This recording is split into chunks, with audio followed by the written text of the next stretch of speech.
Oi, hoje é a resenha do conto A Língua do P, escrito por Clarice Lispector, aqui da sua coletânea A Via Crucis do Corpo, dentro do nosso projeto Contos do Meio-Dia, edição 2020. E lembrando, já estamos na reta final aqui deste livro dentro do projeto.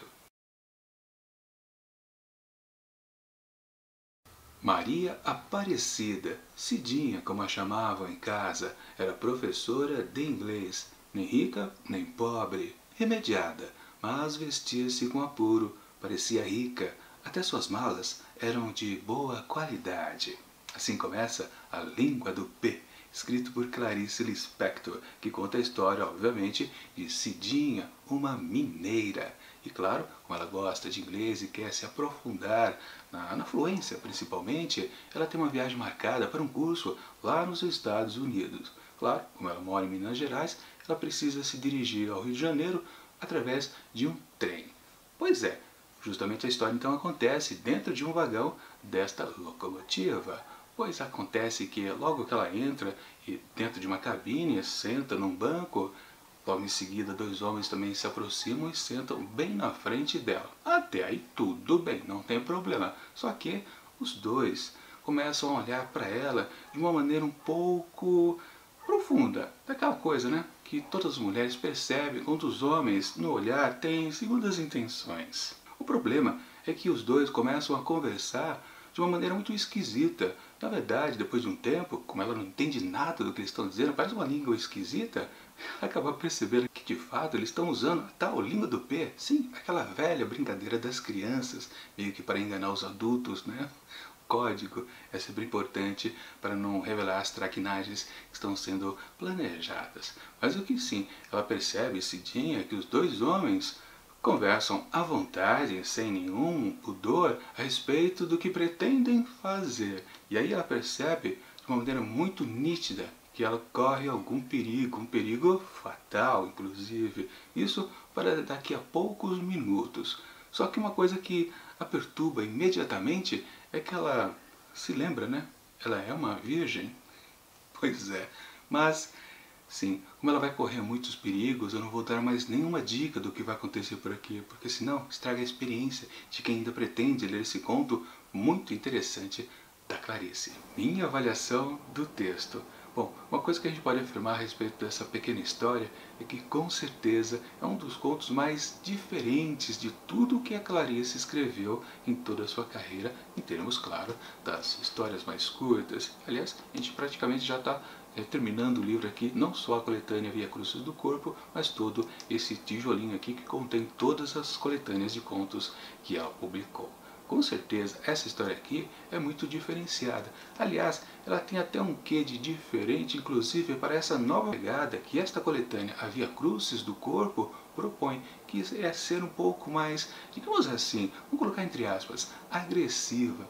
De uma certa maneira, a gente pode dizer que a escritora quer chocar um pouco o seu público, que estava acostumado com um tipo de escrita que, claro, a consagrou. Mas vamos lembrar também de um detalhe muito importante. A Clarice Lispector ficou mais famosa bem depois do seu falecimento. Quando ela ainda estava viva, publicando, ela era muito querida por um certo nicho, de um gosto bem particular de algumas pessoas. Depois que ela ficou mais famosa, podemos dizer. E com certeza ela nunca foi popular.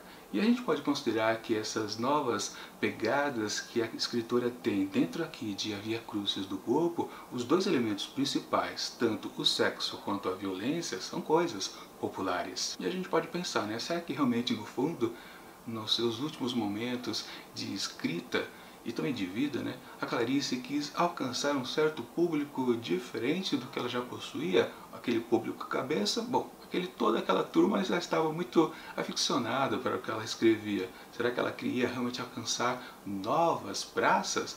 Pode ser que sim. De qualquer forma, assim, a Via Crucis do Corpo é completamente diferente. Sim, de vez em quando ela pode ter citado uma coisa ou outra em outros textos, mas nunca ela foi de forma tão crua para esses dois pontos. E claro, aqui em A Língua do P, tudo isso está muito mais evidente, de uma maneira diferente, que eu digo que esse conto é o mais estranho, porque literalmente ela mistura também uma outra coisa que no fundo, é inesperado, que é justamente meio que confundir essa coisa da violência dos adultos com as traquinagens das crianças. Literalmente, o falar em código.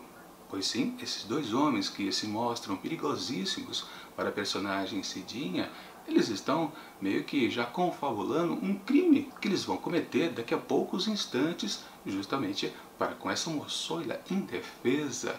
Por outro lado, né, essa mesma maneira deles combinarem o crime é uma chance que a personagem tem de escapar de tudo aquilo, porque literalmente ela consegue decifrar o código deles. Ela entende que aquilo, a maneira esquisita que eles falam, é a língua do P. E a partir disso é curioso como Cidinha, a partir de uma vantagem que ela possui, ela começa a criar uma segunda, através de uma interpretação também, só que não de uma língua diferenciada, mas uma interpretação da mentalidade masculina. E daí vem até uma parte que a gente pode meio que começar a achar um pouco engraçado também. A situação começa a virar de uma tensão pura de violência para algo tragicômico. Isso é uma coisa que até incomoda um pouco durante a leitura. Você fica um pouco, peraí, que coisa estranha que essa história está se transformando. Algo que parecia algo super sério em algo que a gente não sabe se a gente chora ou a gente ri ao mesmo tempo. Tudo é curioso como essa reviravolta proposta pela própria personagem acaba criando uma outra situação que é puro revés. Aliás, talvez muito mais até do que o primeiro. Ou não, claro, a segunda parte não tem tanta violência. Eu não estou dizendo, claro, detalhes para não estragar, sim, a experiência de leitura, pois isso também é um diferencial aqui desse conto. A Clarice nunca passou por essa, digamos, pegada narrativa, onde ela tem uma questão, onde ela oferece a cada novo momento uma perspectiva diferente de a gente ver a situação da personagem da vez, da protagonista, que eu quero dizer. Aqui nesse conto, sim, temos maneiras diferenciadas de narrar uma história, que, como eu disse, não é apenas a questão da violência e do sexo, como muita gente praticamente define este conto, como toda a coletânea, de uma maneira um pouco até básica. Acho que a Clarice não quer se basear apenas nessas duas novas vertentes que ela colocou, naquela coisa que eu já disse também, que talvez ela quisesse alcançar um público mais popular. Talvez exista até um pouco de sofisticação aqui no fundo, aqui principalmente nesse conto, não tanto quanto outros dois que a gente já viu que descamparam um pouco para a violência no final das suas narrativas. Eu me lembro de O Corpo e o segundo texto agora me fugiu da memória como é que ele se chamava. Mas naquelas outras duas histórias, realmente a violência parecia meio que de sopetão, quase como uma reviravolta inesperada, realmente para fechar o texto. Aqui a violência meio que está contida desde o começo da narrativa. Depois que ela traduz para a gente qual é a situação inicial da história, a gente já percebe que Cidinha corre um grande perigo, fatal inclusive. Mas isso, mesmo que ela ache uma certa solução para o seu problema inicial, que é o inicial também já do conto, na verdade ele continua a permear toda a narrativa até o seu desfecho, inclusive fechando de uma maneira super redonda também. Não as questões colocadas para finalizar a história com as coisas do destino. Mas enfim, na verdade isso a gente pode encontrar em vários outros momentos da própria pegada antiga da Clarice Lispector, pois Destino pelo Destino sempre isso esteve presente nas suas histórias. Aliás, claro, o grande tema principal da Clarice é a emancipação feminina, a transformação das mulheres em uma outra coisa, não só aquele padrão social típico. E aqui está totalmente carregado também dessas questões anteriores da escritora. Na verdade, como eu disse, esse texto ele é completamente diferente porque ele alcança talvez um novo público de uma maneira até meio que disfarçada, mas no fundo, a Clarice continua falando sobre suas questões mais básicas, o que é a mulher e como ela se transforma depois que ela se percebe outra. O que passa Cidinha aqui, na sua solução do seu problema inicial, é uma coisa também muito surpreendente, naquelas que a gente pode dizer que está no ponto da tragicomédia. A solução que ela arranja para o seu problema inicial a coloca numa situação inesperada, ela não sabia disso, uma nova linguagem, não a língua do P, mas ela descobriu uma nova linguagem para si mesma. em termos, claro, corporais e também em termos emocionais, com certeza. Existiu aqui também uma decodificação de Cidinha, do mesmo jeito, né, que ela entendia a língua do P e se safou do problema lá com os dois homens, ela também se autodecifrou depois daquela solução que ela arranjou. É muito bacana isso que acontece com a personagem, por isso que esse texto aqui é muito interessante nesse sentido. Parece, às vezes, até um texto bobinho se você for olhar por cima, justamente por causa da adoção da linguagem do P, ou da língua do P, né? Muito leitor pode considerar, poxa, que coisa bobinha que ela colocou aqui. Não, mas isso é legal. Sim, se colocasse, por exemplo, os dois homens falando em inglês e ela já soubesse, obviamente, traduzir porque ela é uma professora de inglês, esse texto não teria graça nenhuma, porque justamente essa coisa dúbia, né, da mistura da violência, como eu coloquei lá no começo do vídeo, né, violência natural do ser adulto e da pessoinha, o ser infantilizado que se vale das mesmas, digamos assim, artifícios de codificação de sua maldade, a gente pode considerar que no fundo, foi uma boa sacada aqui da Clarice Lispector. Se os caras falassem inglês, não teria graça nenhuma esse texto. Mas claro, a gente também não pode esquecer de um outro personagem que aparece logo em seguida a solução de Cidinha para o seu problema. Uma outra mulher que aparece aqui nessa história.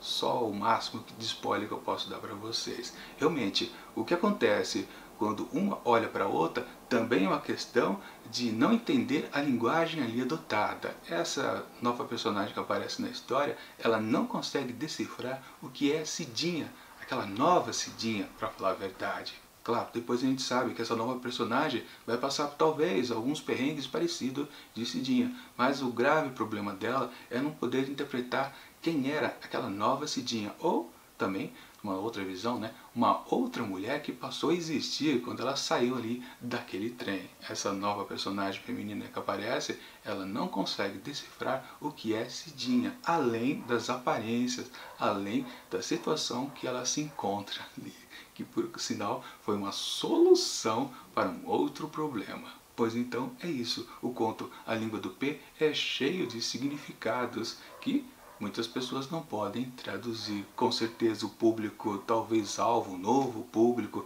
que Clarice pensou para sua, talvez uma das últimas derradeiras coletâneas, uma coisa mais popularesca, eles nunca poderiam entender justamente essa parte mais complexa da história, com certeza, pois eu estava interessado justamente em violência e sexo. Mas na verdadeira Clarice, que a gente já conhecia de antes, tudo está completamente codificado e ela está aqui por completo. Bom, e especificamente sobre o final aqui do conto, bom, na verdade, essa coisa do destino, eu já comentei, né? A Clarice já fez isso em outras oportunidades, não é isso que deixa o conto uau. Muita gente pode considerar que ele é bom justamente pelo final, mas não, essa é a parte até mais fraquinha do texto, pelo menos na minha opinião. Portanto, para A Língua do P, escrito por Clarice Lispector, eu atribuo 5 asteriscos. A obra-prima talvez aqui de A Via Crucis do Corpo, e que pode ficar lado a lado de muitos outros contos sensacionais que ela já havia escrito antes. Agora, falando em violência mesmo, pura e simples, temos amanhã a volta de Conan o Bárbaro, aliás, com a finalização daquele conto um pouquinho extenso, que eu dividi em 2 partes, ou seja, vou mostrar para vocês o restante da história de mais uma aventura de Conan, o Cimério, e depois fazer um pequeno apanhado, uma resenha bem rápida e simples também, né? Primeira vez que eu faço leitura comentada dentro dos contos, mas porque o conto é grande mesmo. Enfim, enquanto o próximo vídeo não chega, eu deixo aqui do lado dicas de outras resenhas que já aconteceram aqui dentro do projeto Contos do Meio Dia, edição 2020. E tchau!